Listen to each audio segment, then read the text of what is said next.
Est-ce que vous pouvez me donner le nom d'une organisation qui ne s'est jamais réorganisée, qui n'a jamais changé de stratégie? Vous ne pouvez pas parce que ça n'existe pas. Les décisions sur des sujets complexes ont une obsolescence décisionnelle programmée. Tôt ou tard, votre stratégie devient obsolète.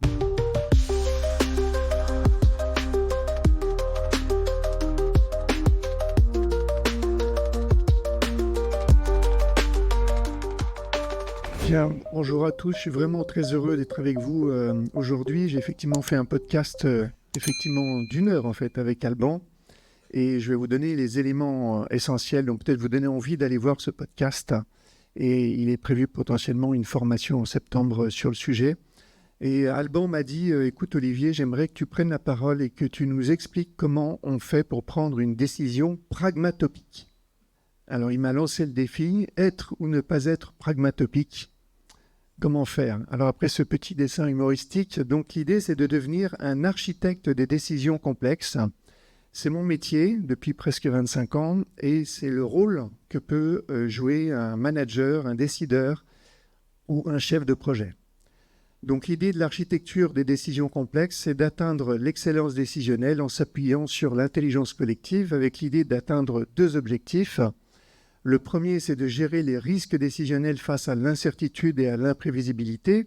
On parle de toutes les décisions où il y a du brouillard, c'est-à-dire qu'on ne sait pas trop s'il faut aller au nord, s'il faut aller au sud. Voilà, la décision n'est pas facile à prendre, il y a de l'hésitation. Voilà, on ne sait pas trop. Donc dans ces situations-là, c'est là où on a besoin d'un peu d'architecture. Et puis le deuxième objectif, c'est de garantir le plus haut niveau d'engagement dans l'implémentation des décisions.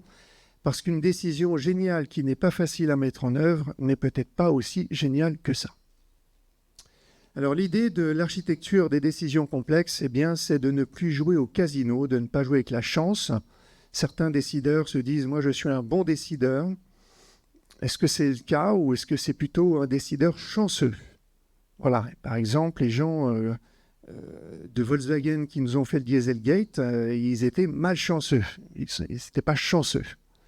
Donc l'architecture, ça vise à gérer les risques décisionnels. Ça ne veut pas dire qu'on aura 100% de réussite, puisque c'est complexe, mais en tous les cas, on aura des décisions qui seront plus durables et qui seront plus engageantes. Alors, qu'est-ce que c'est que l'excellence décisionnelle? Et c'est l'objectif de l'architecture des décisions complexes. Eh bien, ce n'est pas de courir le plus vite possible, ça c'est l'excellence opérationnelle que vous connaissez tous, toutes les techniques de productivité, de lean management, pour aller le plus vite possible. L'excellence décisionnelle, ça consiste à courir dans la bonne direction et ensuite de ça, le plus vite possible. Alors, je vous donne quelques exemples de sujets complexes, d'enjeux collectifs, et après, je vous montre le modèle de l'architecture des décisions complexes. Eh bien, on parle, par exemple, de développement de performance. Il faut produire plus vite, il faut produire mieux, il faut vendre plus. Vendre plus, c'est pas si évident que ça, hein. Sinon tous les directeurs commerciaux pourraient doubler leur chiffre d'affaires chaque mois. Vendre plus, c'est complexe parce que c'est un enjeu collectif qui implique le marketing, le RH, la production, la formation, le technique, le financier. Donc il y a plein de parties prenantes dans l'organisation qui vont être impliquées dans le fait de vendre plus. Quand on parle de stratégie, on comprend que ça va impliquer différents départements dans l'organisation. Et le fait de combiner différentes expertises, ça va créer de l'incertitude, de l'imprévisibilité. Et c'est pour cette raison qu'on décide aujourd'hui d'une stratégie, mais c'est seulement dans 6 à 12 mois qu'on saura si on a pris une bonne décision. Il y a des problèmes techniques complexes. Alors on peut penser aux projets informatiques dans lesquels il y a les bases de données, les langages de programmation, il y a la cybersécurité, il y a l'utilisateur final, il y a l'ergonomie, il y a tout un tas de choses en fait et c'est peut-être pour ça d'ailleurs que les projets informatiques sont livrés en retard et parfois buggés ou finissent par bugger parce qu'il y a un niveau de complexité. Tout ce qui touche au BTP, au bâtiment, aux travaux publics, il y a de la complexité, il y a plein de corps de métier, il y a plein de contraintes entre l'architecture, la géologie, etc. Il y a plein de dimensions qui font que peut-être c'est pour ça que des fois on veut percer le tunnel, on n'y arrive pas, que les projets sont livrés en retard. Je pars remuer le couteau dans la plaie, vous voyez de quoi je parle. Je vais prendre un autre exemple de problème technique complexe avec l'avion. Un avion, c'est un objet complexe dans lequel il y a des ailes, donc on a besoin d'un expert de l'aérodynamique. Il y a les moteurs, on a besoin d'un expert des moteurs. On a le cockpit, le pilote, la météo. Et on a aussi le logiciel anti-décrochage. Et si vous faites une mauvaise combinaison de toutes ces expertises, eh bien félicitations, vous venez de concevoir le Boeing 737 MAX. Vous remarquerez au passage qu'il ne s'est pas écrasé au décollage, que Boeing, ce n'est pas des amateurs, ce n'était pas leur premier avion. Il s'est écrasé 6 mois après sa mise en service. Un peu comme un bâtiment qui va bien et puis 6 mois plus tard, il commence à y avoir des fissures. Pourquoi ? Peut-être qu'on n'a pas été assez dans l'architecture de la décision complexe. L'efficacité collective, Champagne, on s'est réorganisé. Oh, génial, on va développer notre efficacité collective. Mais s'organiser, c'est complexe. Il y a plein d'entités qui sont en interaction les unes avec les autres. Et c'est malheureusement que dans 6 à 12 mois qu'on saura si on a pris une bonne décision. Et enfin, il y a l'innovation. Innover, design thinking, je dirais que c'est un peu un process mécanique compliqué. Avec du temps, on peut y arriver. Mais il y a des choses complexes, comme choisir une innovation. Est-ce qu'on fait l'innovation A ? Est-ce qu'on fait l'innovation B ? Il y a une innovation qui peut me couler, l'autre qui peut me booster. Laquelle choisir ? C'est un peu le brouillard. Et où il faut-il innover ? Peut-être qu'on ne devrait pas innover. Voilà. Donc tout ça, tous ces sujets-là, c'est ce que j'appelle des sujets complexes dans le sens où il y a plein des enjeux collectifs, il y a plein de parties prenantes qui sont impliquées dans l'organisation par rapport à ces sujets. Alors l'architecture des décisions complexes, eh bien, je parle bien du complexe. On n'est pas sur les dizaines de décisions du quotidien, sur tout ce qui est excellence opérationnelle. On parle de ces décisions où il y a du brouillard, il y a de l'incertitude, de l'imprévisibilité. Eh bien, je propose donc 5 étapes, plus la dernière. Identifier l'obsolescence, analyser, combiner, sécuriser, décider et agir. Alors, les fondations, donc je prends l'image, évidemment, quand je parle d'architecte, je prends l'image de la construction, avec un bâtiment, avec une maison dans lequel on a des fondations, on a un mur, et après on a le toit. Et les fondations d'une décision complexe, ça va être d'identifier l'obsolescence et d'analyser. Qu'est-ce que ça veut dire, identifier l'obsolescence ? Est-ce que vous pouvez me donner le nom d'une organisation qui ne s'est jamais réorganisée, qui n'a jamais changé de stratégie ? Vous ne pouvez pas parce que ça n'existe pas. Les décisions sur des sujets complexes ont une obsolescence décisionnelle programmée. Tôt ou tard, votre stratégie devient obsolète, votre organisation devient obsolète, vos avions, les bâtiments deviennent obsolètes d'un point de vue ou d'un autre. Et donc, pour identifier l'obsolescence, sachant que chaque décision que j'ai prise dans le passé est en train de devenir obsolète, eh bien, j'ai besoin d'identifier ce niveau d'obsolescence pour traiter l'important avant qu'il soit urgent. Tous les sujets que je vous ai montrés, c'est des sujets importants, mais si on n'identifie pas cette obsolescence, l'important risque de devenir urgent. Et quand l'important est urgent, évidemment, je n'ai plus du tout le temps de faire ce qu'il suit ici. Alors, pour faire cette identification de l'obsolescence, évidemment, la dernière des choses à faire, c'est de poser la question à ses collaborateurs. Quelles sont les décisions que j'ai prises dans le passé qui sont obsolètes ? Personne ne va vous dire ça, donc il faut faire un sondage à l'écrit, anonyme, au moins 1 ou 2 fois par an pour faire remonter la mesure de l'obsolescence des décisions qui ont été prises pour traiter l'important avant qu'il soit urgent. Maintenant que j'ai choisi un sujet ici, je vais faire une analyse. Je vais faire une analyse pour déterminer quelles sont les parties prenantes qui vont être impactantes ou impactées, les clients, fournisseurs, internes, externes, dont les juristes.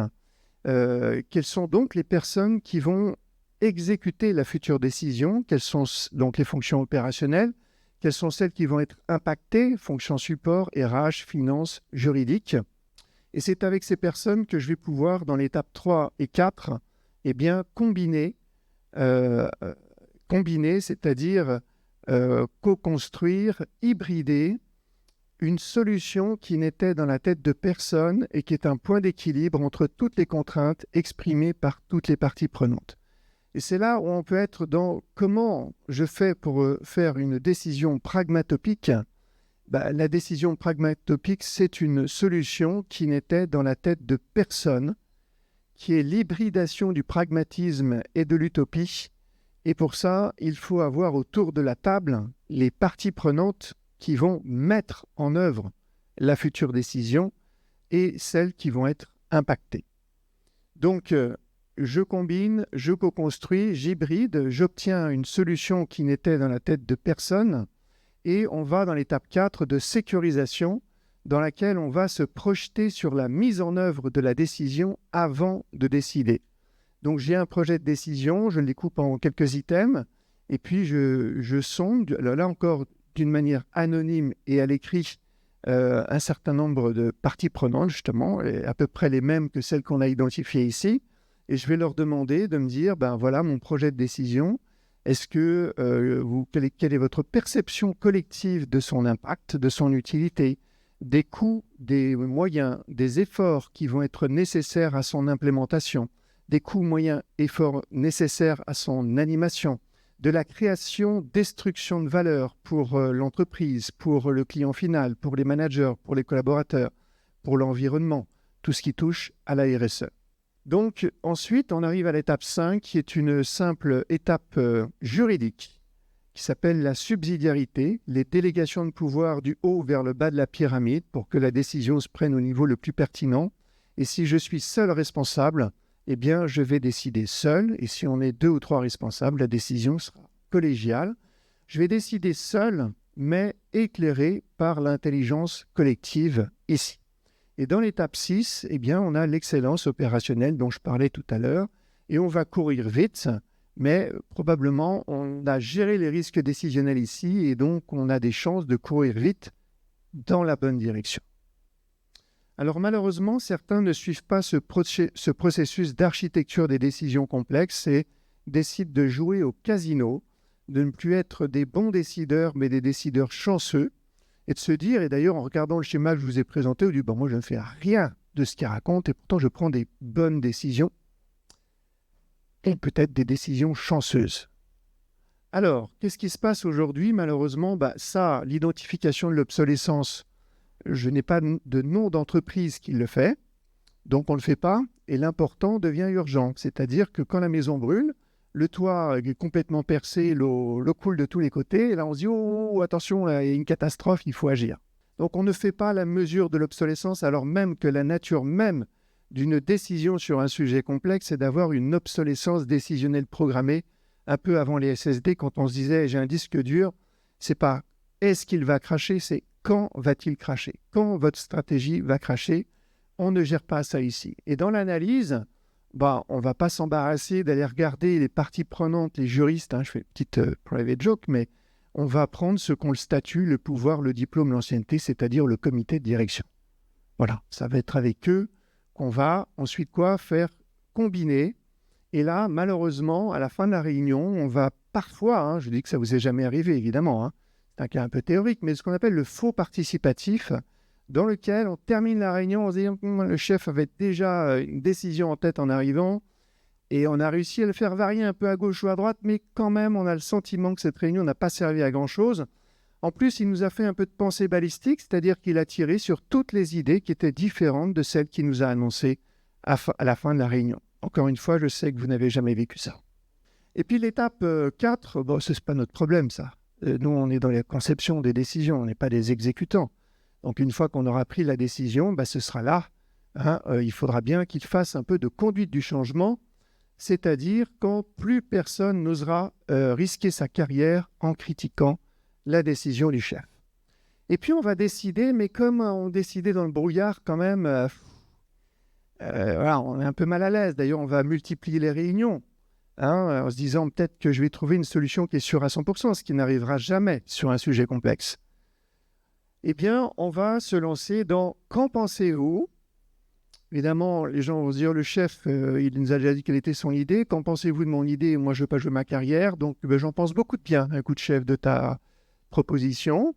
Et sur ce fondement, je vais me dire j'ai un consensus. » Alors, admettons même que ça soit un vrai consensus, parce que pour moi, on a plutôt activé le biais de la pensée de groupe, qui est la peur d'exprimer une divergence par rapport à l'opinion majoritaire. Eh bien, en admettant même que ce consensus soit sincère, on vient d'obtenir un consensus sur un sujet où personne ne sait avec certitude. Et il faudra attendre 6 à 12 mois pour savoir si on a pris la bonne décision. Mais à part ça, le consensus est vraiment quelque chose de très utile pour gérer les risques décisionnels. Et puis dans agir, c'est là où ce qu'on n'a pas fait dans le 4, eh bien on va le faire dans la conduite du changement, trouver les alliés, neutraliser les opposants.